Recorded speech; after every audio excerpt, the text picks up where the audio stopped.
আসসালামু আলাইকুম। আজকে আমি বলবো আপনাদের কিভাবে সজনে ডাল রান্না করতে হয়।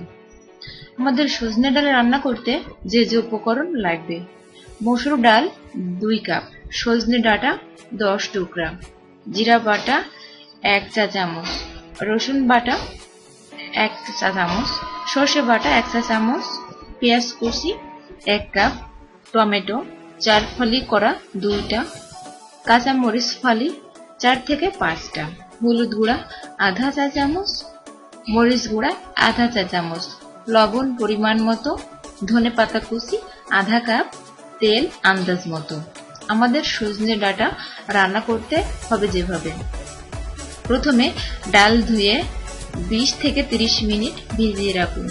ফ্রাই প্যানে বা কড়াইতে তেল দিয়ে পেঁয়াজ দিন, হালকা বাদামি হলে কাঁচা মরিচ, ধনে পাতা বাদে সব মশলা যেমন ডাল, সজনে ডাঁটা দিয়ে বেশি কিছুক্ষণ কষানো হলে পানি দিয়ে ঢেকে দিন।